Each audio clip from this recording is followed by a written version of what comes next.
Chapter 19. That evening the two angels came to the entrance of the city of Sodom. Lot was sitting there, and when he saw them, he stood up to meet them. Then he welcomed them and bowed with his face to the ground. "My lords," he said, "come to my home to wash your feet and be my guests for the night. You may then get up early in the morning and be on your way again." "Oh, no," they replied. "We'll just spend the night out here in the city square." But Lot insisted, so at last they went home with him. Lot prepared a feast for them, complete with fresh bread made without yeast, and they ate. But before they retired for the night, all the men of Sodom, young and old, came from all over the city and surrounded the house. They shouted to Lot, "Where are the men who came to spend the night with you? Bring them out to us so we can have sex with them." So Lot stepped outside to talk to them, shutting the door behind him. "Please, my brothers," he begged, "don't do such a wicked thing. Look, I have 2 virgin daughters. Let me bring them out to you, and you can do with them as you wish. But please leave these men alone, for they are my guests and are under my protection." "Stand back," they shouted. "This fellow came to town as an outsider, and now he's acting like our judge. We'll treat you far worse than those other men." And they lunged toward Lot to break down the door. But the 2 angels reached out, pulled Lot into the house, and bolted the door. Then they blinded all the men, young and old, who were at the door of the house, so they gave up trying to get inside. Meanwhile, the angels questioned Lot. "Do you have any other relatives here in the city?" they asked. "Get them out of this place, your sons-in-law, sons, daughters, or anyone else, for we are about to destroy this city completely. The outcry against this place is so great it has reached the Lord, and he has sent us to destroy it." So Lot rushed out to tell his daughter's fiancés, "Quick, get out of the city. The Lord is about to destroy it." But the young men thought he was only joking. At dawn the next morning, the angels became insistent. "Hurry," they said to Lot. "Take your wife and your 2 daughters who are here. Get out right now, or you will be swept away in the destruction of the city." When Lot still hesitated, the angels seized his hand and the hands of his wife and 2 daughters and rushed them to safety outside the city, for the Lord was merciful. When they were safely out of the city, one of the angels ordered, "Run for your lives, and don't look back or stop anywhere in the valley. Escape to the mountains, or you will be swept away." "Oh no, my lord," Lot begged.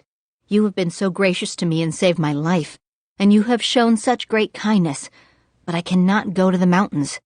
Disaster would catch up to me there, and I would soon die. See, there is a small village nearby. Please let me go there instead. Don't you see how small it is? Then my life will be saved." "All right," the angel said. "I will grant your request. I will not destroy the little village. But hurry. Escape to it, for I can do nothing until you arrive there."